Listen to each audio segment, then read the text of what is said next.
people brought with them when they came into their country over 1800 years ago. Our Torah is not written in ink, but burnt in parchment by a hot iron. Therefore, no letter can be changed. Our people have 7 rabbis or rabbim of 7 different families who hold their positions by hereditary, meaning bloodline. No man may be appointed a rabbi. He must be born a rabbi. These 7 rabbis are responsible for all moral and spiritual training among our people.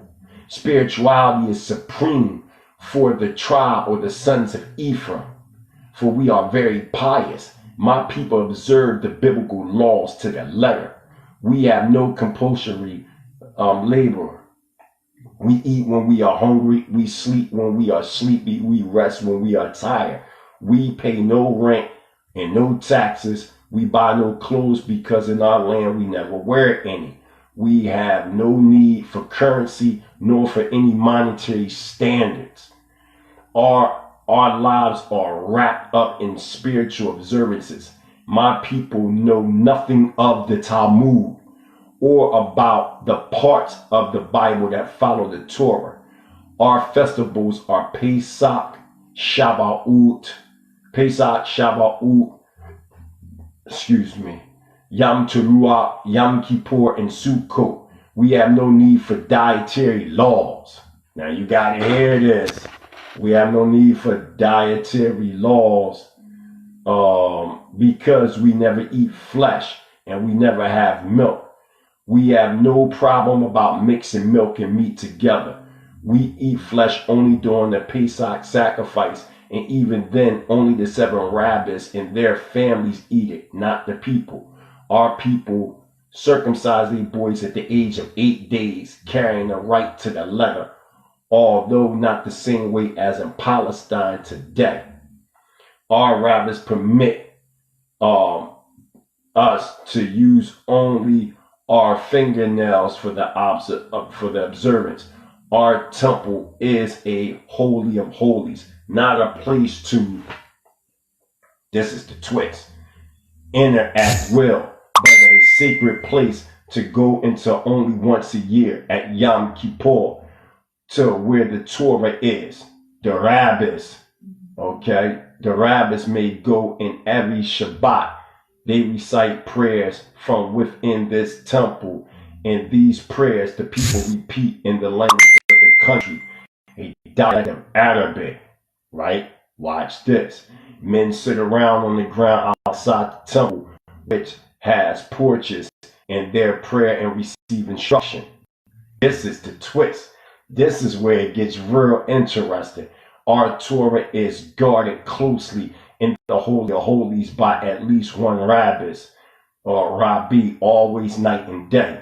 The object is to prevent the holy script from being profaned, first by natives of another religion, and secondly by members of our community eager to kiss or touch the Torah as a form of devotion or blessing.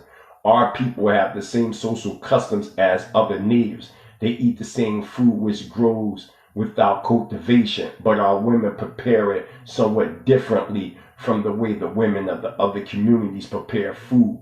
We are fortunate to live unmolested in a country where fetishism and Islam rule. Our rabbis teach us that our people left Judea after the destruction of the temple and came to Africa, or came to West Africa. It is easy to say came to West Africa, but consider the difficulties of traveling in those ancient days across water and desert. Stop.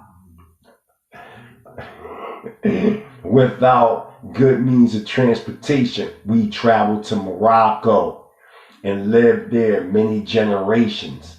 Then because of persecutions, we had to leave instantly without warning, and we lost all that we had acquired during those years, wealth, property, and stock. We crossed from Morocco directly south over the Sahara Desert, another stupendous undertaking. The story goes that children were born and grew to be men and women and died, and that their children grew up and had children before we finished that great journey across the Sahara, south of Morocco. Finally, we reached the famous towns of Timbuktu, the oldest cities in Africa. It has never been made clear whether we were a great number or whether we had dwindled to just a few families when we reached Timbuktu. But the rabbis say that we are now only a feeble remnant of our people. In Timbuktu, we were not treated badly, but we were not content to live under the rule of desert tribes any longer than was necessary. So we left Timbuktu and started south, leaving the desert behind. After walking 3 days, we came to a place where there was good, pure water. So many of our people had died because of impure water in other places they came to, that when they found pure water in this spot, they gave thanks to the almighty power and settled there and cleared the bush, for it was a bush that they had entered. Watch this. Where herbage and vegetation abound. This is where it gets interesting. They cleared that place and made themselves a village. They were surrounded at that time by the bush and its wild beasts, elephants, leopards, lions, monkeys, and reptiles, the horned vapor and the boa constrictor, and thousands upon thousands of hooked lizards. This was the place we decided to make our home because we were free when we came upon it. The rabbis say that while they were in the desert, large groups of the people who had acted as advanced guards were swallowed up by the sand and disappeared, never to be seen again. There were no trade routes on the desert in those days. Those who had to travel had to find their way as best they could. The rabbis say that our people first gave the name to the country where we now live, for at that time there were no inhabitants there. Now, that's reflect back to 2nd Esdras chapter 13. They were saying where no man dwelt, right? Y'all see it? Right there. Right? So y'all know I ain't lying, right? Right? They saying that they were the first ones there, that there were no man dwelt there. Right? It's interesting, right? All right, let's keep going. Let's keep going. The rabbis say that our people first gave the name to the country where we now live, for at that time there were no inhabitants there. We were the only people. Because we found good water there, we called it in the native vernacular Dahomey or Dahomey, good water. However, this name left our present country and drifted to the coast. I have never found out, but Dahomey is the name of the country on the coast. It did not take long, according to our rabbis, for the natives on the east and west of us to find our snug little place. They surrounded us and wrestled from us the village that our people had made and set up their own rule. We were never a fighting people and we were easily subjugated, but we lived on that same place and we have seen many changes, but we have remained always the same, preserving our law and guarding our sacred Torah with our very lives. I tell you, man, come on, man. They got their whole breakdown. They said they was there first, man. They said there wasn't no inhabitants there. You know what I'm saying? Now, when it says it took 1.5 years, when they crossed that narrow path, right? And then from there, first by boat and then on foot, sometimes when you stopping from oasis to oasis, months and months pass. Because even with them, they were stopping. Because as you continue to read, it tell you that it took them some years to get to where they needed to get to. So, I mean, I'll rest my case. You know what I'm saying? Like, come on, man. We got actual eyewitnesses and people who still giving their oral traditions this day, how they got in the places that they at today in West Africa. And we got people that's identifying with the tribe of Gad, identifying with the tribe of Ephraim, identifying with the tribe of Judah, identifying with the tribe of Levi. Come on, man. Come on. That just cracked the whole shit right there. They got a whole history that they've been living there for over 2,000 years, man. Like, come on, man. Like, what more do you want? So I'm not even going to talk about this subject matter no more, because when I say comparative study, man, you can't take a Bible verse and just want the people just to ponder on the Bible verse and that's it. And take certain similarities of people's culture and try to say, see, this is us. You can't do that, man. You have people right now in West Africa who held their records, man, through oral stories or even through diplomacy, because when Islam started reigning supreme in West Africa, man, a lot of us was on the diplomatic level with Islam, but we still kept records of our culture, man, as being the children of Israel. In this case, with the Beni Ephraim, or the sons of Ephraim, they kept it orally. So I just I don't get this, man. I don't get us trying to come with all this, that, the third. The whole point is we have a tribe of people in southern Nigeria who've been keeping their culture for years and years and years and years, saying that they from the tribe of Ephraim, man. I didn't say it. They said it out their own mouth. You got to disprove them, not us. They the ones that kept this record of who they are. So that's all I got to say. I got to go, y'all. You know what I mean? I worked that night shift. I got to go. You know, I love the family. I prove my point. There is nothing else. You know, you can't say we believe in the Talmud. No. We only use that the 200 AD statement that the Talmudists was saying Arsareth was in Africa. That was 200 ACE. We got maps going back to 150 ACE. They're all saying that Arsareth is from Northwest Africa to West Africa. It is contemporary scholars after the Dark Ages, during the Renaissance, and all. They're the ones, by the way, in Manifest Destiny, saying Arsareth is in America. You can't go to no classical. When I was saying to brother, he was like, this is beyond classical writers and contemporary writers. What I'm quoting is neither classical or contemporary. What are you talking about? You're either going to be quoting from a classical historian or a contemporary historian. A classical historian is those from ancient times. Okay, whether you're talking Philo, whether you're talking Josephus, whether you're talking about Herodotus, whatever. They're classical writers, man. Contemporary writers is all these bogus Euro-Gentile hybrids that's running around trying to say that the natives are the 10 Laws tribe.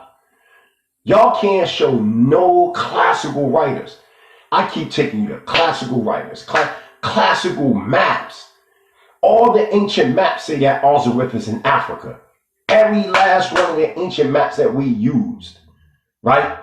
When we was dealing with the Ptolemy maps, all of them, you see it. But then when we start talking about, contemporarily, that's when you hear also. Remember, it only means the other land. That's all Arsareth means, the other land. And it said where no man dwelt. And then when we go into the story of the Bnei Ephraim, which is a part of the northern kingdom of Israel, they give you the story in detail, how they were the first people where they went to. There was no inhabitants there. Didn't I just show that FOP Prince? Didn't I just show that Hanana? Didn't I just show that Can Word? Everybody see it clear. Everybody can see it clear. So it's no need to continue to go back and forth with the subject matter. We have, Hebrew anthropogenesis records of people in Africa to this day saying that they are part of the northern kingdom of Israel. You have people in West Africa. We're not just talking about a person here. We're talking about actual tribes where this is their whole lifestyle, and all of them are recognizing themselves as such and such and such, such and such and such. Come on, man. Before there was even a 12-tribe chart, these people were already identifying themselves as the sons of Ephraim and the daughters of Ephraim. Thousands of years before there was even a 12-tribe chart. Not the 12 tribes of Israel, but the 12-tribe chart. We have to consider this. We have to consider. What I'm saying is that the 12 tribes of Israel, man, they scattered all over the four corners of the earth, man. You know what I'm saying? So you're going to have Judah, you know what I'm saying, some in Jamaica, some in America. You know what I'm saying? You're going to have Ephraim, you're going to have Gad. The Most High is going to do the shifting, man. So I'm saying, it is what it is. I proved my point. I gotta go. I love you. I love all y'all. Yeah, you can go ahead and share it, sis. I'll leave it public. You know what I mean? So y'all can share it. I had to throw that at you, FOP Prince. I knew I was gonna give you a bomber. That right there, that was like an explosion. That was a fucking atomic bomb. Excuse me for my language. That was an atomic bomb, man. It don't even get, you can't even go any further, man. We talking about anthropology. The study of cultures of people, migrational patterns and all that. They breaking it down in their own oral tradition that nobody dwelt in the land. And then the inhabitants, the Hamitic tribe that start coming in, they start coming in, and later they conquered them, man.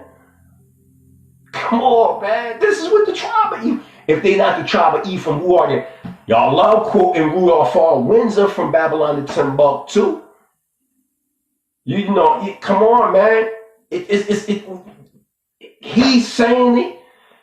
Professor Alan H. Gabe, you got different Hebrew, when I say Hebrew scholars, I'm talking about those that study the migrations of the children of Israel. And so many are saying the same thing. And then on top, we went to the direct source from who Rudolph R. Windsor said on page 107. Did we not? Was it 107? Which one? No, not 107. What was that? 100? Let me make sure, get that one more time so that people can see, man. So the people can see. 131. That's where it starts. That's where it starts. Okay? Come on, man. They saying Beni Ephraim, man. They in Nigeria, southern Nigeria. And most of the Boca, 78% of African Americans go back to Nigeria and Ghana and all that. Come on, man. There go the man name. There go the man name right there on my fingertip, man. There you go, right there. And then I turned around and went to the man's book, that Professor Rudolph R. Windsor. He's talking about this man. And then I turn around and go to his book. Come on, man. Then he breaking down a whole migrational pattern, how his people, he not just from another country like in America talking about it. He's from that Pacific tribe. And what happened when you read the autobiography, when he was around 11 or 12, him and a couple of his friends, they was on a ship. Because you had ships that were coming from Scotland grabbing rubber and different things like that. Like it was known as Scotland Yard. And they was coming doing different import, export, and they snuck on the ship. And when the ship started moving, Ngoza's friends got scared and they jumped off the boat and died. But he stayed on the boat and he went to Scotland and he was educated, or so-called educated, with the white man's history for like 4 or 5 years, and then he came back to the land. But my whole point that I'm saying is this is dumb. You know what I mean? I don't even want to talk about this no more, man. To believe that, the 9 or 10 tribes of the Northern Kingdom, the whole Northern Kingdom came to the Americas. Where's the fucking ships at, man? Where's the paleontology behind it? Where's the archaeology? Where's the anthropology? Where's the research that we can prove this to be? No more similarities and, cultural similar expression. No. We want detail. We in the information age, man. And when we look at the Native Americans, when you start talking about the North American Indians, we know they are Mongolian descent, man. We know this. When you start talking about the Pacific Islanders, they Australoid descent. We're not the same people, man. But Israel is in the midst of that, man. Israel is in the midst of that. I'm not saying every native tribe over here is in Israel, because you got certain tribes that are. But the bulk of them, they're not, man. They don't identify with us, period, man. We got to stop this. Here it is. We got our brothers and sisters that have been living in the desert and oasis, going across oases and living in the bush and all that for thousands of years, still upholding to the best of their ability the Hebrew culture and saying they are part of the Northern Kingdom, and you going to deny them? We done with this, man. We done. Yo, FOP Prince, give me a thumbs up if I prove my point. You know what I mean? It is what it is, man. I don't have to keep going with this. We have the anthropology. We have the migrational routes. We know what happened to our people. Israel is on the rise by the way Hebrew Israelites sovereign nationalism worldwide. I ain't got nothing more to say about this subject matter. I'm not going to address it no more. If y'all want to believe, if someone want to believe that Arsareth is America, go ahead. Go ahead. I'm saying that Arsareth is from Northwest Africa to West Africa. That's that. Hebrew Israelite sovereign nationalism rising worldwide.